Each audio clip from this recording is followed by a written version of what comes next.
Hello dear. इससे पहली जो वीडियो थी उसके अंदर हमने किया है division of A line by A point. यानी कि एक पॉइंट एक लाइन को जब अलग अलग रेशियो में बांटता है तो उस पॉइंट के कोऑर्डिनेट्स हम कैसे निकाल सकते हैं, और उसी चीज़ को हम कंटिन्यू कर रहे हैं। ठीक है, तो चलिए स्टार्ट करते हैं। तो पहले उस चीज़ को आपने अच्छे से समझना है और उसके बाद आपने इस पार्ट को देखना है अगर उसको मिस कर दिया तो देखो हमारे सामने एक लाइन है। अब जैसे कि मैंने आपको बताया था कि एक लाइन है जिसके एंड पॉइंट्स हैं ए और बी। ठीक है भाई, इन दोनों पॉइंट्स के कुछ कोऑर्डिनेट्स हैं x1 y1 और x2 y2। तो इससे पहले वाले वीडियो के अंदर हमने किया कि एक पॉइंट है हमारे पास C जो इस पॉइंट को m/n रेशियो में बांट देता है। अलग अलग रेशियो में अलग अलग लेंथ्स में इस लाइन को डिवाइड कर देता है।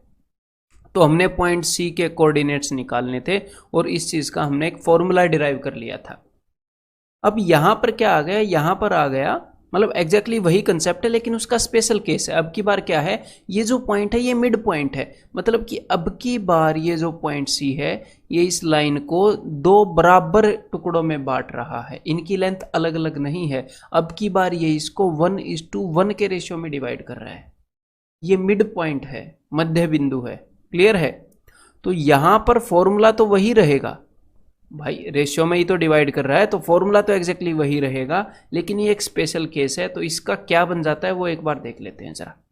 तो चलिए एक बार फिर से फॉर्मूला लगाते हैं और यहां पर x की वैल्यू निकालते हैं जरा, इस पॉइंट का x कोऑर्डिनेट। तो ये क्या होएगा 1 इंटू, और सिर्फ x कोऑर्डिनेट का ध्यान रखेंगे, क्रॉस मल्टीप्लाई करेंगे 1 into x2 plus 1 into x1 that is x1 divided by 1 plus 1 2। तो x कोऑर्डिनेट क्या आ गया, x कोऑर्डिनेट आ गया x1 plus x2 divided by 2। Similarly जो y कोऑर्डिनेट आ जाएगा वो आ जाएगा y1 plus y2 divided by 2। Clear है? तो यहां पर आपने देखा कि अगर हमारे पास दो पॉइंट्स हैं जैसे कि a और b, अगर हमारे पास दो पॉइंट्स हैं और एक तीसरा पॉइंट उन दोनों पॉइंट्स का मिड पॉइंट है, तो उस पॉइंट के जो कोऑर्डिनेट होंगे ना मेरे भाई, उस पॉइंट के कोऑर्डिनेट्स होंगे ये जो a और b जो पॉइंट है जिसको ए पॉइंट से डिवाइड कर रहा है, जिनसे बनी लाइन को, उनकी एवरेज, उन दोनों का सम डिवाइडेड बाय 2। मतलब कि उन दोनों के एग्जैक्टली बीच में लाई करेंगे। इसकी और इसकी एवरेज होएगा इस पॉइंट सी का x कोऑर्डिनेट, और दोनों पॉइंट्स के y कोऑर्डिनेट जो है उनकी एवरेज होएगा बीच वाला y कोऑर्डिनेट। तो बिल्कुल इजी सी बात हो गई ना, ये एग्जैक्टली उनके बीच में होगा। x कोऑर्डिनेट दोनों x कोऑर्डिनेट के एग्जैक्टली बीच में होगा, y कोऑर्डिनेट दोनों y कोऑर्डिनेट के एग्जैक्टली बीच में होगा, और ये चीज आपको फील भी हो रही होगी। ठीक है, तो देखो अगर मैं आपसे पूछता हूं कि भाई दो पॉइंट्स हैं 4 and 3 और 6 and -1, किस तरीके से हैं? ये पॉइंट है 4 and 3 और ये पॉइंट है 6 और -1, तो इन दोनों का मिड पॉइंट क्या होगा? तो बिल्कुल सिंपल सी बात है, अगर आपको x कोऑर्डिनेट निकालना है मिड पॉइंट का तो 4 + 6 10, 10/2 5, इन दोनों की एवरेज निकाल दो बस। 3 और -1, 3 और माइनस क्या, 1 क्या होता है 2, डिवाइडेड बाय 2 दैट इज 1। तो इजीली निकाल सकते हो, कोई बड़ी बात नहीं है। एक बार ये भी बताओ जरा इन दोनों पॉइंट्स का मिड पॉइंट क्या होगा? तो हम देख के बता सकते हैं, -9 और -2 दोनों का जोड़ हो गया -11, तो -11/2। y कोऑर्डिनेट क्या होगा 4 और -2 यानी कि 2, 2/2 यानी कि 1। देन इन दोनों पॉइंट्स का मिड पॉइंट बताओ जरा, 10 और -2 यानी कि 8, 8/2 यानी कि 4, और -3 और 7 यानी कि 4, 4/2 यानी कि 2। तो बिल्कुल आसान सा काम है ना। और इसके ऊपर बेस्ड कई क्वेश्चन आए हैं, ये क्वेश्चन करके दिखाओ जरा। सारे एक्चुअल क्वेश्चंस आपके एग्जाम में आए हुए। The mid point of this and this is what? तो सिंपली हमने एवरेज निकालनी है। तो भाई 4 और -2 यानी कि प्लस का 2 बच गया, प्लस का 2/2 यानी कि x कोऑर्डिनेट आ गया 1। अब अगर आपने y कोऑर्डिनेट निकालना है तो 5 और -1, 5 - 1 4, 4/2 यानी कि 2। तो अपना आंसर हो गया 1,2, that is option C. As simple as that, ज़्यादा एक्सप्लेन करने की जरूरत नहीं है मेरे ख्याल। देन ये क्वेश्चन करो जरा, एक बार ये ट्राई करो और बिना लिखे ट्राई करो इसको। Point P is the mid point of segment AB। तो हमारे पास एक सेगमेंट है AB पॉइंट P इसका मिड पॉइंट है, ठीक है भाई, ठीक है। Coordinates of point P are 3 and 1, तो पॉइंट P के जो कोऑर्डिनेट्स हैं वो हैं जी 3 and 1, and coordinates of point B are 5 and -4, ठीक है। तो हमने बताने हैं what are the coordinates of point A। इसके अंदर कुछ लिखना नहीं है, मैं जो बता रहा हूं वो देखना, वैसे ही थिंकिंग डेवलप करनी जरूरी है। मतलब कभी कभी सिर्फ आंसर निकालना जरूरी नहीं होता, एक बार कुछ वे में सोचना जरूरी होता है। देखो ये जो पॉइंट P के कोऑर्डिनेट्स हैं ये क्या हैं, ये हैं मेरे भाई एवरेज हैं। ये किस चीज़ के एवरेज हैं? अगर मैं x कोऑर्डिनेट की बात करूं तो यहां पर जो x कोऑर्डिनेट है और यहां पर जो x कोऑर्डिनेट है उन दोनों की एवरेज है। मतलब दो चीज़ों की एवरेज हमें पता है, तो अगर हमें एवरेज पता है तो अगर मैं उसको 2 से गुणा कर दूं तो मुझे सम पता लग जाएगा। अगर दो पॉइंट्स की एवरेज 6 है तो उनका, दो पॉइंट की एवरेज 3 है तो सम 6 हो गया। तो आप सिर्फ ये देखोगे कि 5 में क्या जोड़ूं, बिकॉज 5 का और इस पॉइंट का सम 6 है, 5 में क्या जोड़ूं कि 6 हो जाए, यानी कि 1। और y कोऑर्डिनेट्स की एवरेज क्या है 1, तो y कोऑर्डिनेट का सम क्या हो जाएगा 2 × 1 2। तो -4 में क्या जोड़ूं कि 2 हो जाए, तो माइनस के 4 में कुछ पॉजिटिव का जोड़ना पड़ेगा। माइनस का 4 है तो सबसे पहले तो माइनस का डिस्टेंस खत्म करना पड़ेगा और ऊपर से 2 जोड़ना पड़ेगा, यानी कि कुल मिलाकर 6 जोड़ना पड़ेगा। -4 में 6 जोड़ोगे तो पॉजिटिव का 2 होएगा, यानी कि 6। तो means answer is option C 1 and 6। Clear है? कोई खास बड़ी बात नहीं है, बस ऐसे आपने सोचना है। Point P is the mid point of segment A B, तो हमारे पास सेगमेंट ए बी है, ठीक है भाई। Coordinates of point P are 5 and -1, और इसके लिए हमें लिखना नहीं है। And coordinates of A are 2 and -4, तो हमें कोऑर्डिनेट्स ऑफ B बताना है। तो आराम से आप देखोगे कि पॉइंट P मिड पॉइंट है, यानी कि ये जो है 5, ये दोनों x कोऑर्डिनेट्स का एवरेज होएगा। क्लियर है? तो अगर एवरेज 5 है तो दोनों x कोऑर्डिनेट्स का सम क्या हो जाएगा भाई, सम हो जाएगा 10। तो 2 में क्या जोड़ू कि 10 आ जाए, तो यानी कि यहां पर x कोऑर्डिनेट है 8। अगर एवरेज -1 है तो सम क्या होएगा, तो सम होएगा -2 × 2 मैंने कर दिया सम निकालने के लिए। तो -4 में क्या जोड़ू कि -2 आ जाए, तो -4 में एक पॉजिटिव 2 जोड़ दो, माइनस का 2 रह जाएगा। तो B के कोऑर्डिनेट्स क्या हैं 8 और 2, means answer is option B. ये क्वेश्चन ट्राई करो जरा एक बार। Point P -2 and 5 is mid point of segment A B, ठीक है भाई, सेगमेंट ए बी है। और यहां पर मैं डायग्राम बना रहा हूं, आपको कुछ भी करने की जरूरत नहीं है, जो भी करोगे आराम से शांत। देखो जल्दी करने की जरूरत नहीं है, आज जल्दी करोगे तो एग्जाम में जल्दी नहीं कर पाओगे। सीखने का टाइम है, रिलैक्स होके सीखो, लेकिन बिना डायग्राम बनाए करो, आराम से रिलैक्स होके, तब कॉन्फिडेंस आएगा। मैं तो आपको समझाने के लिए लिखकर ही बता सकता हूं यहां पर। तो ए और बी का जो मिड पॉइंट है वो है पॉइंट P। तो coordinates of A are -5 and y, and coordinates of P are -2 and 5, and coordinates of B are x and 3। तो हमने बताना है x + y कि भाई x + y क्या है। क्लियर है? तो देखो सिर्फ x कोऑर्डिनेट को पकड़ो, तीनों का x कोऑर्डिनेट ये रहा, ये रहा और ये रहा। तो मिड पॉइंट का जो x कोऑर्डिनेट है वो होता है दोनों की एवरेज। तो दोनों की एवरेज -2 है, तो सम क्या होएगा -4 × 2। तो 5 में क्या जोड़ूं कि सम -4 आ जाए, -5 में, तो -5 में सिर्फ 1 जोड़ दो, तो भाई x की वैल्यू तो हो गई जी 1, हो गई ना। -5 में सिर्फ 1 जोड़ दो, सम -4 आ जाएगा, x की वैल्यू 1 होगी। अब सिर्फ y कोऑर्डिनेट को पकड़िए भाई, दोनों के y कोऑर्डिनेट को। तो दोनों, ये जो y कोऑर्डिनेट है यहां पर है और यहां पर है, दोनों की एवरेज 5 है, दोनों का सम क्या होगा, दोनों का सम हो जाएगा 10। तो अब देखो 3 में क्या जोड़ें कि 10 आ जाए, 3 में क्या जोड़ू कि 10 आ जाए 7, यानी कि y की वैल्यू हो गई जी 7, यहां पर 7 है। और हमें क्या बताना है, हमें बताना है x + y की वैल्यू क्या है। क्लियर है? तो 1 + 7 that will be equal to 8। तो यहां पर फिलहाल आपको ऑप्शंस के अंदर 8 नहीं दिख रहा है, पीडीएफ के अंदर यहां पर दिख जाएगा, इसको 8 बना लीजिएगा, तो आंसर हो जाएगा जी ऑप्शन सी। क्लियर है? सिंपल सी बात है। देन ये क्वेश्चन करो एक बार। ए -7 3 and B 5 - 9 are 2 points, तो 2 पॉइंट हैं. 3 points C, D and E divides line AB in 4 equal parts such that, तो भाई 2 पॉइंट हैं A और B, ठीक है, और इन 2 पॉइंट के अलावा 3 पॉइंट हैं C, D, E. वो इस लाइन सेगमेंट को 4 बराबर हिस्सों में बांटते हैं ताकि AC बराबर है, CD बराबर है, DE बराबर है, EB. मतलब कि कैसे बांटते हैं, ऐसे 4 बराबर हिस्सों में बांटते हैं. ऐसे ये देखो 1 2 3 4 4 बराबर हिस्सों में बांट दिए. तो ये पॉइंट है C, D और E. Find the coordinates of point C, D and E. तो पॉइंट A और B के कोऑर्डिनेट एक बार लिख लेते हैं. तो भाई पॉइंट A के कोऑर्डिनेट हैं -7 and 3 और पॉइंट B के कोऑर्डिनेट हैं 5 and -9. तो अब मेरी बात को ध्यान से सुनिएगा जरा. एक बार पॉइंट A पर नजर मारो और पॉइंट B पर नजर मारो, मार ली, दोनों के कोऑर्डिनेट गिवन है. अब पॉइंट D पर नजर मारो, तो पॉइंट D पॉइंट A और B के कंपैरिजन में क्या है, मिड पॉइंट है कि नहीं है, मिड पॉइंट है एग्जैक्टली. तो पॉइंट D के कोऑर्डिनेट्स बता सकते हो कि नहीं, जी हाँ बिल्कुल बता सकते हैं. मिड पॉइंट्स के कोऑर्डिनेट, मिड पॉइंट के कोऑर्डिनेट्स होते हैं एवरेज, जो भाई बाकी 2 पॉइंट्स होते हैं उनके कोऑर्डिनेट की एवरेज. तो एक्स कोऑर्डिनेट निकालते हैं -7 and 5 यानी कि -2, -2 डिवाइडेड बाय 2 यानी कि -1.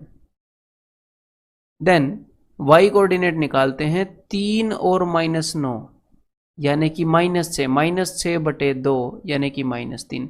तो पॉइंट डी के कोऑर्डिनेट तो आ गए और यहाँ पर C, D एंड E ऐसे गिवन है. तो पॉइंट डी के कोऑर्डिनेट -1 -3, लेकिन यहाँ पर 2 ऑप्शंस हैं, आप एलिमिनेट नहीं कर सकते. मतलब एटलीस्ट 2 ऑप्शंस तो गए. आपको पता है A और D में से आंसर होएगा. अब देखो फिर से पॉइंट डी के कोऑर्डिनेट तो आ गए. अब जरा नजर मारिएगा पॉइंट A पर और D पर. अगर आप A और D को देखते हो क्या, बिकॉज देखो ये जो चारों पोर्शन है बराबर हैं, इसलिए मैं बोल रहा हूँ. एग्जामिनर ने बताया ना 4 बराबर हिस्सों में बांटा, इसलिए हम ऐसे कर पा रहे हैं. तो पॉइंट C जो है वो A और D का मिड पॉइंट है. तो भाई मिड पॉइंट के कोऑर्डिनेट्स तो हम इजीली निकाल सकते हैं. तो देखो एवरेज ही निकालनी है. -7 -1 यानी कि -8, -8 divided by 2 -4. Then 3 and -3 0, 0 divided by 2 यानी कि 0. तो भाई C के कोऑर्डिनेट भी आ गए -4 एंड 0.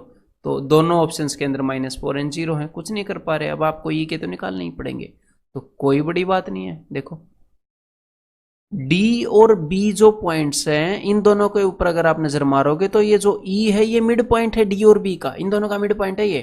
क्लियर है. तो बस फिर से मिड पॉइंट के एवरेज, मिड पॉइंट के कोऑर्डिनेट्स निकाल दो. तो -1 और 5 यानी कि 4, 4 बटे 2 यानी कि 2, -3 और -9 यानी कि -12, -12 बटे 2 -6. तो ये है जी ऑप्शन A के अंदर C, D और E के कोऑर्डिनेट्स. तो यहां पर आंसर क्या हो गया, ऑप्शन A. तो ये और बताओ भाई जरा एक बार ये क्वेश्चन ट्राई करो.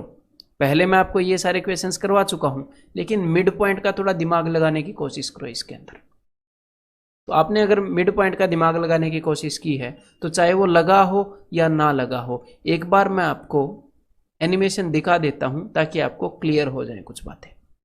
तो भाई जैसे कि हमने पहले ये एनिमेशन देखी थी, ये जो ब्लू लाइन है ये है बीच में मिरर. इस लाइन के अंदर हम रिफ्लेक्शन देख रहे हैं एक पॉइंट की, और यहाँ पर पॉइंट P की रिफ्लेक्शन हम यहाँ पर देख रहे हैं. ठीक है. तो ये जो P डैश है ये पॉइंट P की रिफ्लेक्शन है, और आपको खुद भी फील हो रहा होगा. देखो पॉइंट P मूव कर रहा है तो इसकी रिफ्लेक्शन भी मूव कर रही है यहाँ पर. क्लियर है. ये L इसका मिरर है. तो अगर मैं आपको यहाँ पर दिखाऊं, देखो ये L ये एक लाइन है. ठीक है, L एक लाइन है जो मिरर का काम कर रही है. तो यहाँ पर आप देखोगे ये जो P है और P डैश है, इन दोनों को ध्यान से देखो. P और P डैश एग्जैक्टली एक दूसरे के आमने सामने होंगे. ये हर एक केस में ये दोनों एक दूसरे से बराबर दूरी पर होंगे. ये मैं आपको पहले भी बता चुका हूं, बिल्कुल बराबर दूरी पर होंगे. और ये जो पॉइंट है ना एक काले वाला जिसके ऊपर अभी मैं कर्सर घुमा रहा हूं, ये जो पॉइंट है ये जो कि इस लाइन के ऊपर है, इस लाइन के ऊपर ये जो पॉइंट है बीच में काले वाला जो बिल्कुल शीशे के ऊपर है, ये पॉइंट मिड पॉइंट होएगा कि नहीं होएगा, ये बताओ जरा. ये मिड पॉइंट होएगा क्योंकि पॉइंट मिरर से जितनी दूर होता है एग्जैक्टली उतनी ही दूर उसकी परछाई होती है. तो ये किसका मिड पॉइंट होएगा. अगर मैं P और P डैश इन दोनों को जोड़ दूं P और P डैश, जैसे मैंने इन दोनों को जोड़ दिया है तो बीच में ये जो बिंदु है ये मिड पॉइंट का काम करेगा। यहाँ पर मैं क्या बताना चाहता हूँ कि अगर किसी पॉइंट की परछाई आप देखते हो किसी भी लाइन के अंदर, तो उस लाइन के ऊपर ये जो पॉइंट होता है ये मिड पॉइंट का काम करता है। तो यहाँ पर हम मिड पॉइंट का जो फॉर्मूला है वो लगा सकते हैं। क्लियर है मेरे भाई? तो चलिए अब उस क्वेश्चन के अंदर लगाते हैं एग्जैक्टली इसी अंडरस्टैंडिंग को। तो भाई इस क्वेश्चन को ट्राई करो एक बार। इस तरह के क्वेश्चंस को हम पहले कर चुके हैं, लेकिन एक बार फिर से कि ये जो सिचुएशन है ये कैसी है वो मैं आपको दिखा देता हूँ। तो यहाँ पर ये अपने x और y एक्सिस हैं। What is the reflection of this point in the line y is equal to 2। तो y is equal to 2 line ये कहाँ पर होएगी? तो y की वैल्यू यहाँ पर 1 है, यहाँ पर 2 है, यहाँ पर 3 है। तो y इज इक्वल टू 2 इस पॉइंट से पास होएगी ये वाली लाइन। ठीक है, so this line is y is equal to 2। और ये ऐसी क्यों है ये मैं पहले आपको एक्सप्लेन कर चुका हूं, वो आपको याद होनी चाहिए या फिर आप पीछे जाके देख सकते हो। क्लियर है? तो अब हमने बताना है y इज इक्वल टू 2 इस लाइन के अंदर इस पॉइंट की रिफ्लेक्शन 6 -1। और इस तरह के क्वेश्चंस को आंसर करने के लिए आपको ये डायग्राम बनाने की जरूरत नहीं है, मैं बस एक बार समझा रहा हूं, उसके बाद विद इन सेकेंड्स आप सिर्फ ऑप्शन को टिक कर दोगे। तो ये पॉइंट है जी 6 -1, इस पॉइंट का मैंने नाम दे दिया P। तो इस पॉइंट P की जो परछाई है, देखो पॉइंट P इस लाइन से जितनी दूर होगा एग्जैक्टली उतनी ही दूर इस मिरर से इसकी परछाई होगी यहाँ पर। तो इसकी परछाई को मैंने नाम दे दिया मेरे भाई Q। ठीक है, और हमें इस पॉइंट Q के कोऑर्डिनेट्स निकालने हैं। Q के दो कोऑर्डिनेट हैं, एक x कोऑर्डिनेट है, एक y कोऑर्डिनेट है। तो अब मेरी बात को जरा ध्यान से सुनिएगा। एग्जामिनर ने आपसे Q के कोऑर्डिनेट पूछे हैं, आपको लाइन दी है y इज इक्वल टू 2। तो जैसा कि हमने थोड़ी देर पहले समझा था कि अगर मैं पॉइंट को उसकी परछाई से मिला दूंगा ऐसे पॉइंट P को, बिकॉज ये जो पॉइंट P है ये मिरर से एग्जैक्टली उतनी ही दूर है जितनी दूर इसकी परछाई है। तो मिरर को जिस पॉइंट पर ये इंटरसेक्ट करेगी ये लाइन PQ, वो जो पॉइंट है वो मिड पॉइंट होएगा। अगर मैं इसको नाम दे दूं R, तो PR is equal to QR। ये जो R है ये मिड पॉइंट होएगा। और ये जो R पॉइंट है ये इस लाल लाइन पर लाई करता है कि नहीं करता है? डेफिनेटली करता है, लाल लाइन के ऊपर, मिरर के ऊपर। तो इस R पॉइंट का कोऑर्डिनेट क्या है? R पॉइंट के कोऑर्डिनेट, तो R पॉइंट का x कोऑर्डिनेट क्या है? अब मेरी बात को ध्यान से सुनिएगा जरा। अब मैं आपको कुछ काम की बात बताऊंगा जो कि आपका टाइम वेस्ट होने से बचाएगी और कई बार तुरंत चुटकियों में आपको आंसर दिला देगी। देखो ये जो पॉइंट P हमें जो लाइन बताई है वो है y इज इक्वल टू 2। मतलब हमें R के y कोऑर्डिनेट के बारे में तो बताया है, इसके x कोऑर्डिनेट के बारे में हमें नहीं बताया है कि x कोऑर्डिनेट क्या है यहाँ पर। तो मैं आपको एक बात बताना चाहूंगा कि ये जो पॉइंट P है जिसकी हम रिफ्लेक्शन देख रहे हैं, इसका x कोऑर्डिनेट है 6। मतलब इसकी हॉरिजॉन्टल मूवमेंट कितनी है? इसकी हॉरिजॉन्टल मूवमेंट यहाँ से यहाँ तक 6 है, x कोऑर्डिनेट 6 है। तो इसकी परछाई की जो हॉरिजॉन्टल मूवमेंट होएगी वो भी 6 होएगी, इसका कोऑर्डिनेट भी 6 होएगा। तो अगर हमें लाइन गिवन है y इज इक्वल टू 2, तो वहां पर x का कोऑर्डिनेट कुछ ना कुछ तो होगा, लेकिन हमें सोचने की जरूरत नहीं है क्योंकि जो भी पॉइंट का x कोऑर्डिनेट होएगा एग्जैक्टली वही उसकी परछाई का x कोऑर्डिनेट होएगा। अगर line y is equal to 2, अगर आपको इस लाइन पर y कोऑर्डिनेट पता है, x कोऑर्डिनेट नहीं पता, तो मतलब उसको जानने की जरूरत नहीं है। यहां पर मैंने आपको बता भी दिया क्यों जानने की जरूरत नहीं है। पॉइंट की जितनी हॉरिजॉन्टल मूवमेंट होगी उतनी ही उसकी परछाई की होगी, उसका कोऑर्डिनेट एग्जैक्टली सेम होएगा। तो लाइन अगर y इज इक्वल टू 2 में परछाई पूछी है तो x कोऑर्डिनेट सेम है एग्जैक्टली। इसको रटना मत, यहां पर मैंने समझा दिया है। क्वेश्चन हमेशा कंसेस होकर करने हैं सारे। अगर line x is equal to -3 है तो y कोऑर्डिनेट एग्जैक्टली सेम होएगा परछाई का। ठीक है, मतलब एग्जाम में टाइम की इतनी किल्लत नहीं होती कि हम सोच ना सके, दिमाग सोचने में बहुत कम टाइम लेता है। ठीक है, बस टाइम वेस्ट ना करे तो सोचने का बहुत टाइम होता है, स्ट्रेटेजी अच्छी लगाएं तो मतलब कि एक line y is equal to 2 में पूछा इसकी परछाई, तो मुझे पता है x कोऑर्डिनेट सेम रहेगा, मतलब 6 है तो 6 ही रहेगा। तो ये भी नहीं हो सकता, ये भी नहीं हो सकता, ये भी नहीं हो सकता, आंसर इज ऑप्शन सी। तो सिर्फ 1 सेकंड लगेगा इसको करने में, पढ़ने के बाद। देखो एक्चुअल क्वेश्चन है, एग्जाम में आया हुआ, एसएससी सीजीएल में आया हुआ क्वेश्चन है। और भी क्वेश्चन है बतेरे, मतलब ये नहीं कि सिर्फ एक क्वेश्चन ऐसे हो रहा है।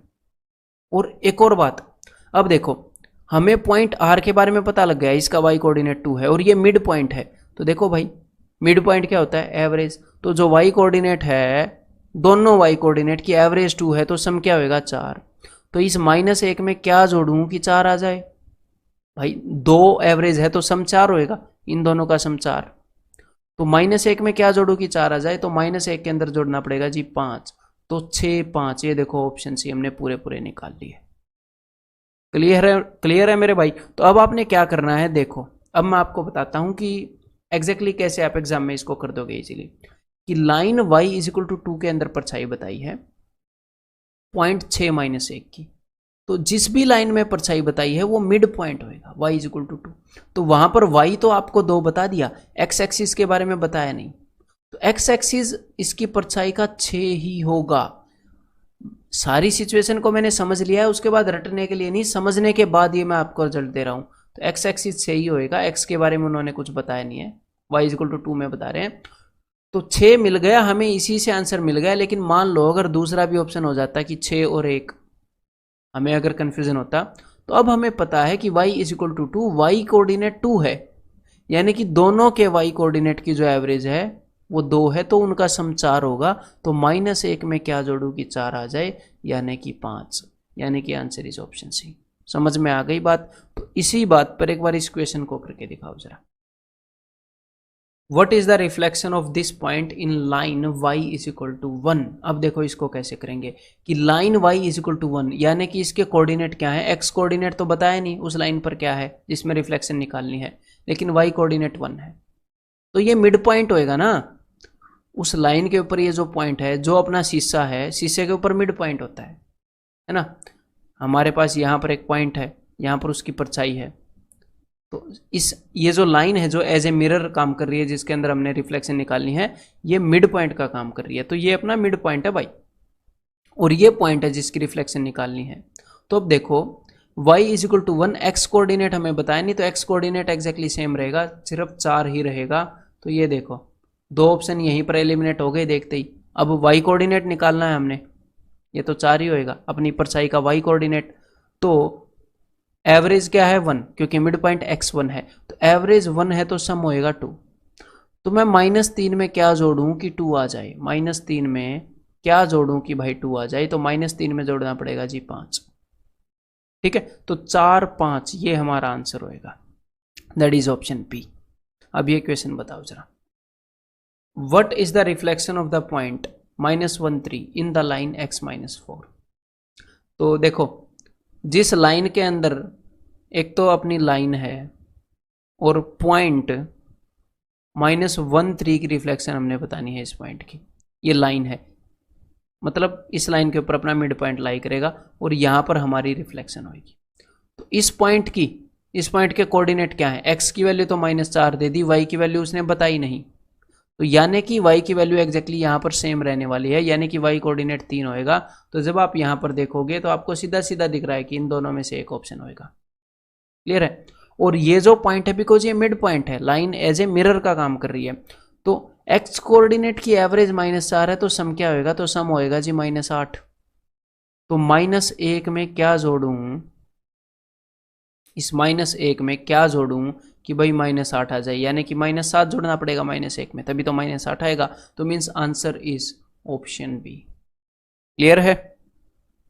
तो भाई जैसा कि मैंने आपको बताया था पहले कि जो डिवीजन है वो 2 तरह के होते हैं, एक तो इंटरनल डिवीजन और एक होता है जी एक्सटर्नल डिवीजन। तो एक्सटर्नल डिवीजन जो है ना वो कैसा होता है, ये आपको देख के हो सकता है थोड़ा सा अजीब लगे, या फिर अगर आपको पहले पता है तो आपने फील नहीं किया होगा। मैं आपको ये फील करवाऊंगा कि एक्चुअल में जो एक्सटर्नल डिवीजन है उसका मतलब क्या है, मतलब इसको भी आप अरिथमेटिक की तरह या फिर इंटरनल डिवीजन की तरह फील कर पाओगे। उसके लिए हमें दोनों को कंपेयर करना पड़ेगा कि इंटरनल और एक्सटर्नल में क्या फ़र्क है और उनके अंदर क्या सिमिलरिटी है। तो चलिए मैं आपको दोनों कंपेयर करके दिखाता हूँ जरा। ऊपर मैं आपको दिखाऊंगा इंटरनल डिवीजन, नीचे मैं आपको दिखाऊंगा एक्सटर्नल डिवीजन।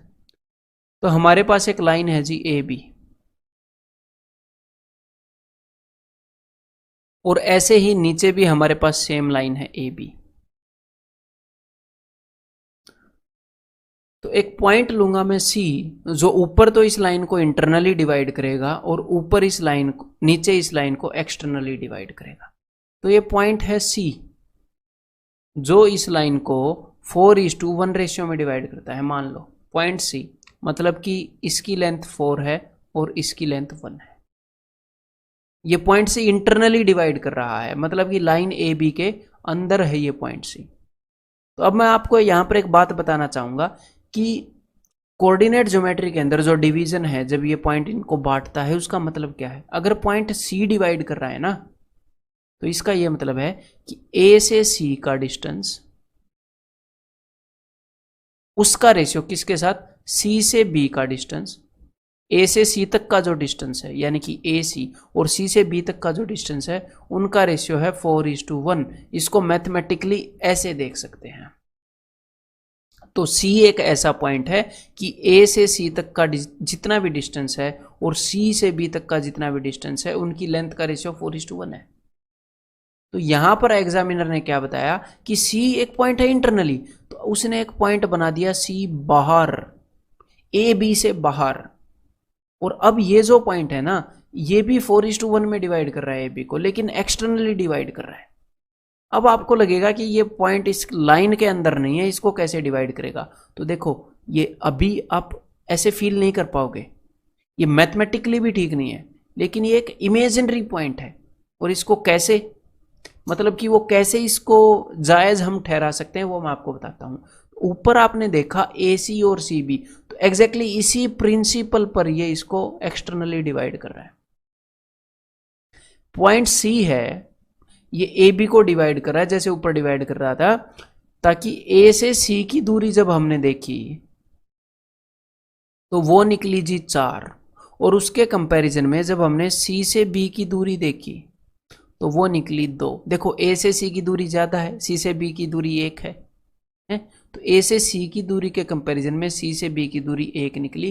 तो एक्सटर्नली ऐसे डिवाइड करते हैं, जैसे मैंने आपको ऊपर बताया ना कि जो पॉइंट, अब इस बात को ध्यान से सुनिएगा, जो पॉइंट लाइन को डिवाइड कर रहा है, हम लाइन के एक सिरे से, एक एंड से, लाइन के एक सिरे से उस पॉइंट का डिस्टेंस देखेंगे, चाहे पॉइंट लाइन के अंदर हो या ना हो। फिर हम उस पॉइंट से लाइन के दूसरे सिरे का डिस्टेंस देखेंगे। बस ये कहानी है। पॉइंट सी लाइन के बाहर था, हमने लाइन के एक सिरे से सी को देखा, सी पे पहुंच गए, सी पॉइंट कहीं पर है, फिर बी तक भी तो पहुंचना है ना, हमें आगे पूरी लाइन कवर करनी है, फिर सी से हम बी पर पहुंच गए। तो ये है मेरे भाई कहानी एक्सटर्नल डिवीजन की।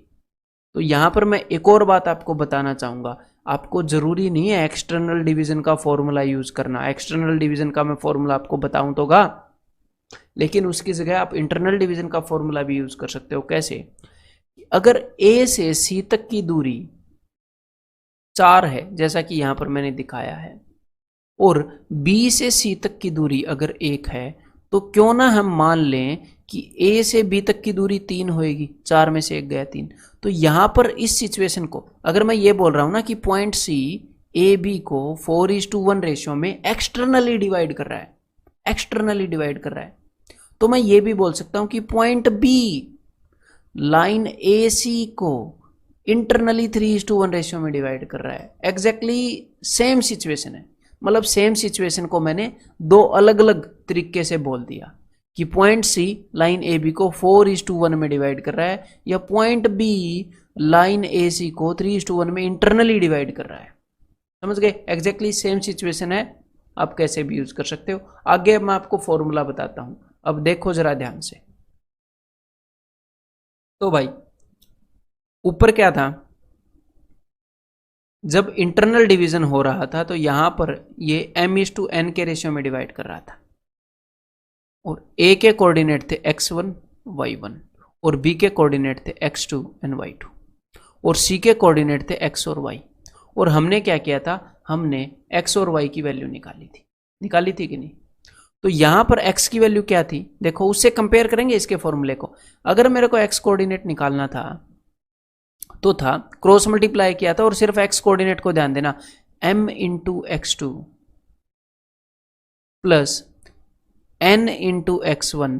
फॉर्मूला नहीं बदला एक्सटर्नल और इंटरनल डिवीजन में, एग्जैक्टली फॉर्मूला सेम रहा है लेकिन थोड़ा चेंज तो आएगा देखना, और m प्लस n और दोनों रेशियोज को ऐड कर दिया। तो ऊपर तो x एक्सिस का ये फॉर्मूला था, y का भी इसी तरह होगा, हर एक जगह y आ जाएगा। अब नीचे क्या होता है वो देखते हैं। देखो a से लेकर c तक की दूरी हमने m मानी और c से b तक की दूरी हमने n मानी, ऐसा ही किया ना, तो यहां पर भी ऐसा ही करने वाले हैं। a से लेकर c तक की दूरी, इसको मैंने मान लिया जी m, और उसके बाद C से लेकर B तक की दूरी, इसको मैं n मानने ही वाला था, लेकिन मुझे एक बात पता चली। क्या बात पता चली? कि A से लेकर C तक मैं ऐसे गया था, फिर C से B तक मैं ऐसे गया था, मैं सेम डायरेक्शन में जा रहा हूं ना। तो यहां पर मैं A से C तक तो ऐसे चला गया, लेकिन फिर मेरे को वापस मुड़कर आना पड़ा, डायरेक्शन बदल गई ना, मेरे को मुड़कर आना पड़ा। तो यहां पर n नहीं लिख सकते जी, यहां पर -n लिखना पड़ेगा जी। इस डायरेक्शन को भी डिनोट करना पड़ेगा, क्लियर है? अगर आप फॉर्मूला निकालना चाहते हो तो इसे -n लिखना पड़ेगा। अब देखो, अब हम फॉर्मूला लिखते हैं।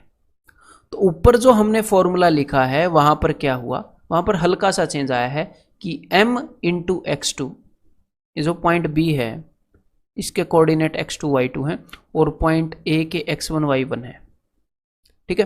तो mx2 और जो n था ना वो -n हो गया, तो -x1 -nx1, और नीचे क्या होता है m प्लस n होता है, तो अभी भी m प्लस n ही है, लेकिन ये n जो है -n बन चुका है, तो m -n इसीलिए आ रहा है।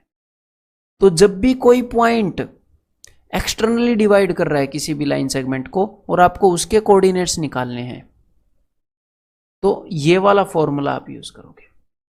और m क्या है, n क्या है, ये भी मैंने आपको बताया कि पॉइंट का डिस्टेंस देखोगे लाइन के एक एंड से और उस पॉइंट का डिस्टेंस देखोगे लाइन के दूसरे एंड से, वो है जी m और n। समझ में आ गई बात? अब कुछ क्वेश्चंस करेंगे इसके ऊपर, आपको अच्छे से विजुअलाइज करवा दूंगा ये चीजें, टेंशन मत लो, ठीक है?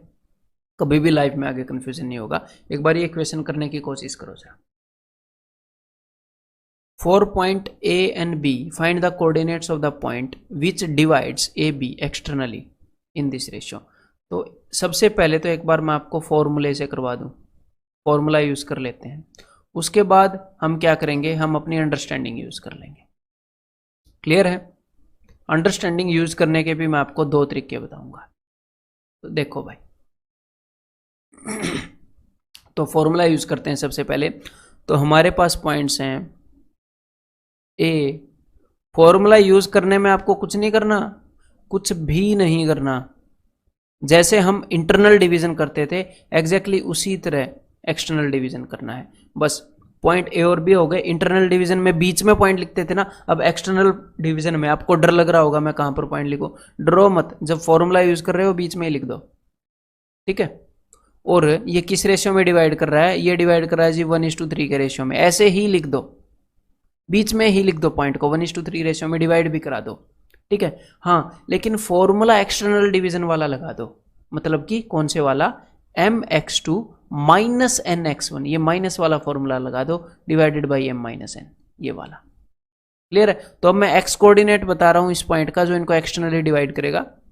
ये मैंने इंटरनली क्यों डिवाइड किया आपको, ताकि याद करने में दिक्कत ना हो, आपको ये फॉर्मूला लगाने में दिक्कत ना हो, अदरवाइज पॉइंट सी है तो बाहर ही, ठीक है। अब देखो फॉर्मूला कितने इजीली लगा लोगे, 1 × 2 यानी कि 2, आगे होएगा जी -3 × -2 यानी कि -6, तो माइनस माइनस प्लस तो ये हो गया +6, डिवाइडेड बाय 1 - 3 यानी कि 8 डिवाइडेड बाई -2 यानी कि -4। तो x कोऑर्डिनेट अपना आ गया है जी, ठीक है।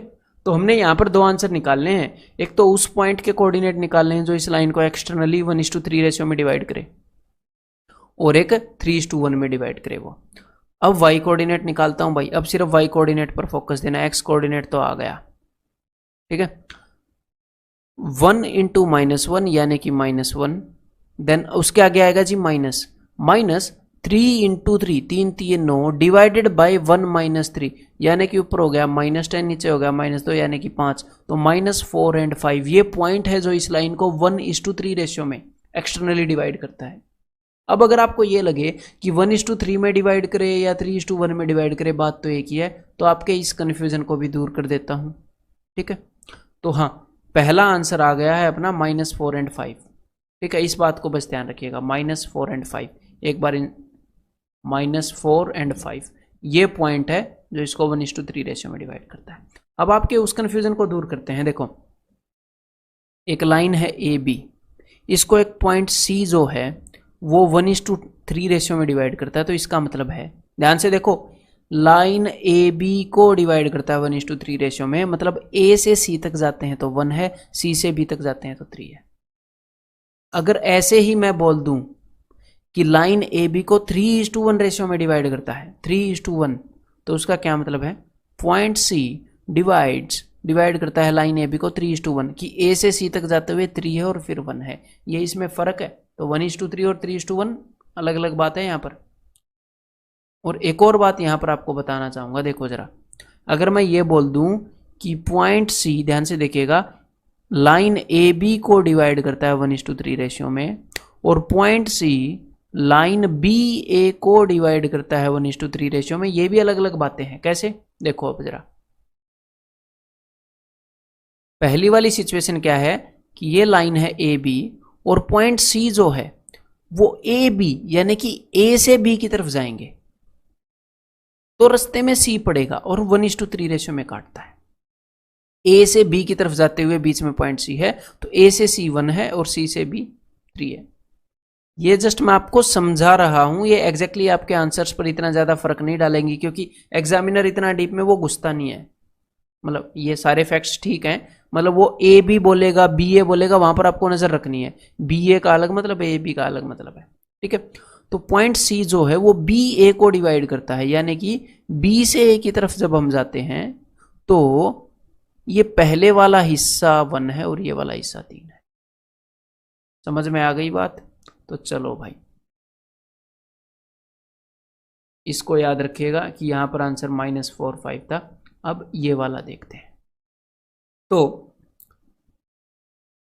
लाइन ए बी है, इसको कोई पॉइंट है सी जो कि इसको डिवाइड कर रहा है, एक्सटर्नली डिवाइड कर रहा है, लेकिन मैं फॉर्मूले से इस क्वेश्चन को कर रहा हूं तो ऐसे ही लिख रहा हूं 3:1। ठीक है, तो ए के जो कोऑर्डिनेट्स हैं, ए के कोऑर्डिनेट हैं -2 और 3, और बी के जो कोऑर्डिनेट्स हैं 2 और -1। ठीक है, तो हमें सी के कोऑर्डिनेट्स निकालने हैं। तो भाई एक्स कोऑर्डिनेट हो जाएगा 3 × 2 6, माइनस एक्सटर्नली डिवाइड करा इसलिए माइनस लगाएंगे, 1 × -2 यानी कि +2 डिवाइडेड बाई 3 - 1 यानी कि 2। 3 - 1 होगा +1 नहीं, यानी कि 8/2 यानी कि 4। और y कोऑर्डिनेट अपना हो जाएगा, फिर से y कोऑर्डिनेट पर फोकस करेंगे, 3 × -1 यानी कि -3, माइनस 1 × 3 यानी कि -3 डिवाइडेड बाई 3 - 1 यानी कि 2 यानी कि -3, माइनस से हटे दो -3, तो 4 - 3। तो अपना आंसर हो गया -4 5 और 4 -3। तो ये जी ऑप्शन डी। तो ये तो मैंने आपको बता दिया फॉर्मूले की हेल्प से। अब मैं आपको अंडरस्टैंडिंग से ही बताता हूं, जरा आप ध्यान से देखो, है फील कराता हूं कि एक्सटर्नल डिवीजन क्या है। ये हमारी लाइन है जी ए बी, तो एक पॉइंट है सी जो कि इसको डिवाइड कर रहा है 1:3 रेशियो में, यानी कि ए से 1 के डिस्टेंस पर है और बी से 3 के डिस्टेंस पर है, यानी कि ए के पास है। लाइन ए बी को डिवाइड कर रहा है ना, यानी कि ए के पास है, यानी कि यहां पर लूंगा अब मैं पॉइंट सी को, ए से 1 के डिस्टेंस पर है और बी से 3 के डिस्टेंस पर है। समझ में आ गई बात? क्लियर है? अब देखो, अगर ये वाला डिस्टेंस 1 है और ये पूरा डिस्टेंस 3 है, तो ये वाला डिस्टेंस कितना होगा ए से बी का? ये 2 होएगा। तो एक्सटर्नल डिवीजन के चक्कर में मैं क्यों पढ़ूं?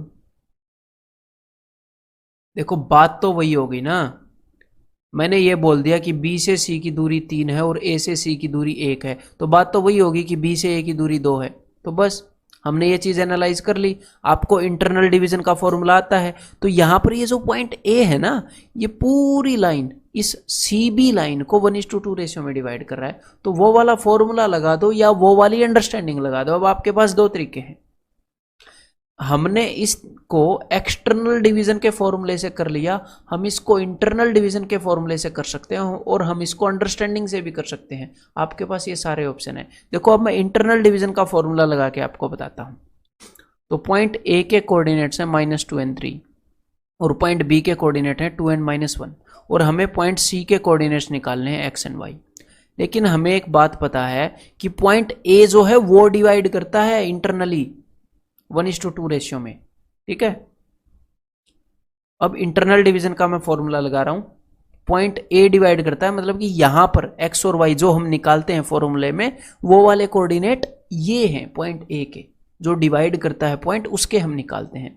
तो -2 इज इक्वल टू, समझ में आ गई बात। x कोऑर्डिनेट पर फोकस करो, 1 × 2।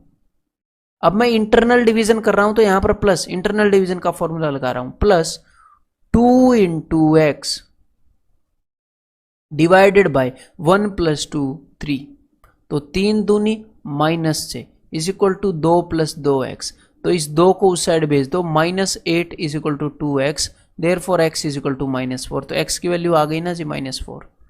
सिमिलरली ऐसे ही y की वैल्यू निकाल लो। तो दोनों पॉइंट तो मैं करके नहीं दिखाऊंगा, क्योंकि ये अंडरस्टैंडिंग आपको समझ में आ गई ना। यहां पर y की भी निकाल लेता हूं, ये पॉइंट आप अपने आप कर लोगे, आपको समझाना था। तो यहां पर देखो y मतलब कि 3 is equal to, y coordinate पर फोकस करो, 1 × -1 यानी कि -1 प्लस 2 × y यानी कि 2y डिवाइडेड बाय 1 + 2 3, तो 3 3 9, इस 1 को उस साइड भेज दो तो ये बन जाएगा जी 10। तो 2y is equal to 10, therefore y is equal to 5। तो -4 5 जो पहले आंसर आया था वही आ गया यहाँ पर। तो अगला पॉइंट भी आप ऐसे कर सकते हो, क्लियर है। और बाकी अब मैं आपको अंडरस्टैंडिंग से भी करके दिखा देता हूं। पहले हमने अंडरस्टैंडिंग भी तो की थी इसकी, तो अब देखो अंडरस्टैंडिंग अगर करनी है तो कोई भी एक कोऑर्डिनेट पकड़ लो भाई। हमने x कोऑर्डिनेट पकड़ लिया तो हमें पता है कि इन दोनों के बीच में जो भी डिस्टेंस है, इन दोनों के बीच में जो भी डिस्टेंस है वो डबल है इन दोनों कोऑर्डिनेट के बीच में जो डिस्टेंस है उसका। तो चलो -2 और 2 के बीच में कितना डिस्टेंस है एक्चुअल में, -2 और 2 के बीच में डिस्टेंस होता है जी 4 का, बीच में 0 होती है, टोटल 4 का डिस्टेंस होता है, ठीक है। तो इनके बीच में डिस्टेंस 4 है, तो आगे देखो इन दोनों के बीच में जो भी डिस्टेंस है उसका आधा डिस्टेंस आगे है 1। तो इन दोनों के बीच में 4 का डिस्टेंस है, तो आगे डिस्टेंस होएगा 2 का। और एक और बात आपको पता होनी चाहिए कि 2 से -2 हो गया, ये घट रहा है, तो -2 से और इसको घटा दो, 2 घटा दो और -4। सिमिलरली जब आप y का देखोगे कि -1 और 3, यहां पर भी 4 का गैप है मेरे भाई, ठीक है। और ये बढ़ रहा है, -1 से 3 हो गया, तो 2 की बजाय 4, तो 1 की बजाय 2, 1 की जगह 2 होगा, तो 3 से ये 2 बढ़ जाएगा यानी कि 5 होएगा, -4 और 5। ये मैंने अंडरस्टैंडिंग से भी आपको बता दिया है। तो सिमिलरली आप अगले वाला पॉइंट भी कर सकते हो। अब अगला क्वेश्चन करते हैं, ये करो एक बार जरा एक्सटर्नल डिवीजन का। Find the coordinates of the point which divides the join of these points externally in this ratio. तो अब देखो सारी अंडरस्टैंडिंग मैंने आपको बता दी है। एक बार मैं आपको सिचुएशन एक्सप्लेन करूंगा और एक बार फॉर्मूले से करके दिखा दूंगा, ठीक है। तो एक बार फॉर्मूले से कर लेते हैं। तो हमारे पास 2 पॉइंट्स हैं, 2 और 4, और दूसरा पॉइंट है मेरे भाई 6 और 8, और इन दोनों पॉइंट्स को एक्सटर्नली डिवाइड कर रहे हैं। हम फॉर्मूले से करना चाह रहे हैं इसलिए मैं बीच में लिख रहा हूं यहां पर। तो ये पॉइंट है जो इनको एक्सटर्नली डिवाइड कर रहा है 5:3 रेशियो में, ताकि आपको करने में आसानी हो, इसलिए यहां पर बीच में लिख दिया। तो अब देखो x is equal to 5 into, सिर्फ x एक्सिस पर, सिर्फ x कोऑर्डिनेट पर फोकस करना, 5 × 6 5 6 30, माइनस आएगा, एक्सटर्नल डिवीजन का फॉर्मूला यूज कर रहे हैं, 3 × 2 6 डिवाइडेड बाई 5 -3 यानी कि 2, यानी कि 24/2 यानी कि 12। और कोई भी डाउट हो इन वीडियोस में अभी फिलहाल, क्योंकि मैं काफ़ी फील करा के कोऑर्डिनेट ज्योमेट्री करा रहा हूँ, आमतौर पर जो नहीं कराई जाती, कोई भी डाउट हो तो इनको बार बार देख लेना, घबराने की जरूरत नहीं है। स्टार्टिंग में अगर आपको कॉम्प्लेक्स भी लगी तो बहुत ईजी हो जाने वाली है, ये सारी बातें दिमाग में बैठ गई तो फिर कैसा भी क्वेश्चन आए आप कर दोगे। अब y कोऑर्डिनेट 5 × 8 5 8 40 माइनस 3 × 4 3 चौके 12 डिवाइडेड बाई 5 - 3 यानी कि 2, तो 40 में से 12 गए यानी कि 28/2 यानी कि 14। यानी कि 12 और 14, आंसर क्या हो गया? Option B. समझ में आ गया? तो ये तो हमने फॉर्मूले से कर लिया। अब मैं आपको ये फिगर बनाता हूँ कि एग्जैक्टली यहाँ पर है क्या। तो भाई एक पॉइंट है 2 4 और एक पॉइंट है हमारे पास 6 8। एक पॉइंट है जो इस लाइन को 5:3 रेशियो में डिवाइड कर रहा है। तो पहले इस पॉइंट को मेंशन किया गया है ना 2 4 को, यानी कि 2 4 से वो 5 के डिस्टेंस पर है और इससे 3 यानी कि इस पॉइंट के पास होएगा, यानी कि इस साइड होएगा। तो इस पॉइंट से वो 5 के डिस्टेंस पर है और इस पॉइंट से वो 3 के डिस्टेंस पर है। क्लियर है? तो अगर ये पूरा डिस्टेंस 5 है, ये डिस्टेंस 3 है, तो ये वाला डिस्टेंस 2 हो गया। तो ये जो इस पॉइंट के हमने कोऑर्डिनेट निकालने हैं, मान लो उसको मैं एक्स वाई मान लूं, तो यहां पर अगर मैं इन पॉइंट्स को नाम दे दूं P, Q और R, तो पॉइंट Q को आप ट्रीट कर सकते हो, आप ऐसा मान सकते हो कि पॉइंट Q PR लाइन को इंटरनली डिवाइड कर रहा है 2:3 रेशियो में, और वहां पर आप अंडरस्टैंडिंग लगा लो या इंटरनल डिवीजन का फॉर्मूला लगा लो, आप उस आंसर तक पहुंच जाओगे। समझ में आ गई बात? समझ में नहीं आई तो इसलिए पिछला वाला क्वेश्चन देखो, फिर यहां पर वो चीज अप्लाई करो। समझ में आ गई तो ये लो एक और क्वेश्चन आपके लिए, ये करो जरा। Point A divides line B C externally in certain ratio. ठीक है भाई, ये डिवाइड करता है। Find the value of y. Find the value of y is the coordinate of B and C. Find the value of y if, यहां पर if आएगा, if the coordinates of B and C are this and this. तो चलो B और सी के coordinates हमें पता है, ये पॉइंट बी है, ये सी है। बी के कोऑर्डिनेट हैं 3:-4 और सी के कोऑर्डिनेट हैं 2:-1, और ये मैं सिर्फ फॉर्मूले से करके आपको दिखाऊंगा। ठीक है, चलो उसके बाद अंडरस्टैंडिंग से भी करके दिखा दूंगा, बिकॉज यहाँ पर एक पॉइंट मिसिंग है सिर्फ इसी बात पर। तो यहाँ पर है पॉइंट ए, तो इसके कोऑर्डिनेट है 4 and y। तो पहले एक बार फॉर्मूले से करके आपको दिखा देता हूँ। तो देखो कि ये किस रेशियो में डिवाइड करेगा ये हमें बताना, और ये एक्सटर्नली डिवाइड कर रहा है, तो यहां पर मैंने इंटरनली लिख दिया, लेकिन फॉर्मूला एक्सटर्नली वाला लगाऊंगा। ऐसा हम फॉर्मूला लगा के कर सकते हैं। तो मान लीजिए कि ये m:n रेशियो में डिवाइड कर रहा है, तो y कोऑर्डिनेट तो हमें पता नहीं है, तो y कोऑर्डिनेट से कंपेयर करोगे तो m और n की वैल्यू निकाल नहीं पाओगे, तो x से कंपेयर करो मेरे भाई। तो -4 = फॉर्मूला लगा रहा हूं मैं, m × 2 यानी कि 2m माइनस, आगे माइनस आएगा, n × 3 यानी कि -3n डिवाइडेड बाय m-n। अब इस m-n को यहां पर ऊपर लेकर आऊंगा, -4 से मल्टीप्लाई करूंगा, यानी कि -4m + 4n = दिस। अब m वाली टर्म्स को एक साइड ले आते हैं, ये जो m है इसको मैं उस साइड लेकर जा रहा हूं, तो इस साइड हो जाएगा 6m, n को अगर मैं उस साइड ले जाऊंगा तो उस साइड आ जाएगा 7n, तो इट मीन्स इस n को नीचे ले आएंगे तो m/n = 7/6। ये n उस साइड नीचे चला जाएगा, 6 इस साइड नीचे आ जाएगा। तो m की वैल्यू 7 है, n की वैल्यू 6 है। क्लियर है? तो यहां पर हमें n और n की वैल्यूज भी पता लग गई। अब हमें निकालनी है बाई वैल्यू y की। तो अब देखो, अब इजीली आप y की वैल्यू भी निकाल लोगे, फिर से एक बार ये फॉर्मूला लगाओगे कि y = अब y कोऑर्डिनेट हमने निकालना है, रेशियो में मिल गए हैं। 7 × सिर्फ y कोऑर्डिनेट पर फोकस, 7 × -1 यानी कि -7, आगे माइनस, एक्सटर्नल डिवीजन का फॉर्मूला है, -6 × -4 6 चौके 24, माइनस का 24 यानी कि प्लस का 24 हो गया, डिवाइडेड बाई 7 - 6 यानी कि 1, तो 24 में से 7 गए 17, तो y की value 17 means answer is option D, option C. तो क्लियर है? ये तो हो गया अपने फॉर्मूले से। अब इसकी थोड़ी सी फील भी ले लो, अंडरस्टैंड कर लो कि एग्जैक्टली सिचुएशन है क्या, एग्जैक्टली चल क्या रहा है। देखो एक बार, तो हमारे पास ये दो पॉइंट हैं बी और सी। पॉइंट बी के कोऑर्डिनेट हैं 3n-4 और पॉइंट सी के कोऑर्डिनेट है 2n-1। यहां पर आपको एक और बात सीखने को मिलेगी, ध्यान से देखना जरा। अब आपको कैसे पता चलेगा, रेशियो तो बताया नहीं कि पॉइंट यहां पर है या यहां पर है, इसको एक्सटर्नली कैसे डिवाइड कर रहा है, ये कैसे पता चलेगा। तो देखो एक और बात बताता हूं, पॉइंट ए है वो है -4y, तो अब ध्यान से, हमें सिर्फ x कोऑर्डिनेट पता है ना, तो ध्यान से x कोऑर्डिनेट को देखो जरा। यहां पर 2 है, यहां पर 3 है, तो यानी कि देखो यहां पर 3 है, यहाँ पर 2 है, यहाँ पर 1 होएगा, यहाँ पर ऐसे मत बोलना है कि ये एक्स एक्सिस से उल्टा है, ये जैसे भी हमने पॉइंट्स को लिख दिया कोई बात नहीं है, हमने सिर्फ देखना है कि -4 कहाँ होगा। -4 इस साइड होएगा या इस साइड होएगा। ये 3 है, ये 2 है, तो -4 तो 2 से भी इधर होएगा ना, इस साइड वैल्यू घट रही है, तो यानी कि ये जो पॉइंट है अपना, ये इस साइड है मेरे भाई। एक और चीज सीखने को मिली ना यहाँ पर, तो ये है अपना पॉइंट ए और इसके कोऑर्डिनेट है -4 एंड y।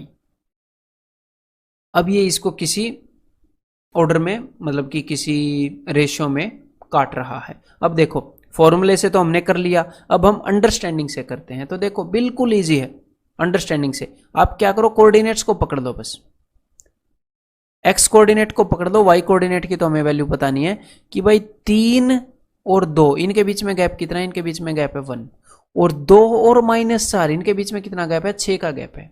यानी कि B से C तक का डिस्टेंस 1 है और C से A तक का डिस्टेंस 6 है। तो अब आपको लगेगा ये तो 1:6 आ गया, एक्चुअल रेशियो तो 7:6 था, है ना। लेकिन ऐसा नहीं है। एक्सटर्नल डिवीजन में रेशियो कैसे देखते हैं, ये पॉइंट A लाइन BC को डिवाइड कर रहा है, तो पहले देखते हैं लाइन के एक एंड से पॉइंट A का डिस्टेंस, 1 + 6 7, और A से C का डिस्टेंस 6, तो 7:6 रेशियो में डिवाइड कर रहा है ना। जब कोई पॉइंट लाइन को डिवाइड करे एक्सटर्नली, तो लाइन के एक सिरे से उस पॉइंट का जो डिवाइड कर रहा है उसका डिस्टेंस, फिर उस पॉइंट से दूसरे सिरे का, ऐसे देखते हैं। तो आपको रेशियो मिल गया। लेकिन ऐसा करने की जरूरत नहीं है, आप अगर सिर्फ सोल्व करना चाहते हो तो 1 और 6 से भी सोल्व कर सकते हैं। हमें तो सिर्फ सिचुएशन को समझना था, हमें पता है कि ये 1 है तो ये 6 है, तो बस अंडरस्टैंडिंग से सोल्व कर रहे हैं। तो यहां पर या तो इंटरनल डिवीजन का फॉर्मूला लगा लो कि पॉइंट C लाइन BA को इंटरनली डिवाइड कर रहा है, या फिर अपनी अंडरस्टैंडिंग लगा लो। अब मैं अंडरस्टैंडिंग लगाकर आपको बता देता हूं। कोऑर्डिनेट y ही निकालना होगा ना, तो देखो यहां पर y -4 है, यहां पर 1 है, तो -4 और -1 इन दोनों के बीच में 3 का डिफरेंस है। लेकिन मुझे एक बात पता है कि यहां पर जितना भी डिफरेंस हो, आगे डिफरेंस उसका 6 गुना है। यहां पर 1 है तो आगे 6 है, तो यहां पर डिफरेंस 6 गुना होएगा भाई y में। 1 की जगह पर 3 है तो 6 की जगह पर 18, इन दोनों y कोऑर्डिनेट के बीच में डिफरेंस 18 का होएगा। और एक और बात, ये बढ़ रहा है कि घट रहा है, -4 से 1 हो गया, यानी कि बढ़ रहा है, पॉजिटिव की तरफ जा रहा है। देखो -4 से 1 हो गया, वो बढ़ना है, ये मत सोचना कि घट रहा है। देखो 0 के पास आ गया, अब पॉजिटिव हो जाएगा, तो यानी कि यहां पर भी आगे बढ़ेगा। तो 1 में 18 जोड़ दो, यानी कि y की वैल्यू 17 हो जाएगी। 1 में -1 को 18 बढ़ाओगे तो 17 हो जाएगी। Means answer is option C। तो अच्छे से समझ में आ गया होगा, फील हो गया होगा। नहीं तो जितनी भी आप रिपीटिशन दोगे कोर्स में, आपकी अंडरस्टैंडिंग उतनी ही डीप होती जाएगी। तो अब आगे एक्सरसाइज 1.1 में क्वेश्चंस आपका वेट कर रहे हैं। आपने करना क्या है, सारे क्वेश्चंस को खुद ट्राई करना है। कोशिश करो कि सॉल्यूशंस ना देखो, आप सबको खुद कर लो। एक बार आप ना कर पाओ किसी क्वेश्चन को तो कोई दिक्कत नहीं, उसको गोला लगाकर छोड़ दो, जो आप प्रिंट आउट लोगे उसके ऊपर। अगले दिन कर लो, उससे अगले दिन कर लो, ठीक है। थोड़ा थोड़ा दिमाग लगाओ, धीरे धीरे आपका दिमाग खुलेगा। फिर अब लगे कि भाई नहीं सोल्व हो रहा, तो फिर देख लेना सॉल्यूशन, ठीक है। तो चलो मिलते हैं अगले कंसेप्ट लेक्चर में।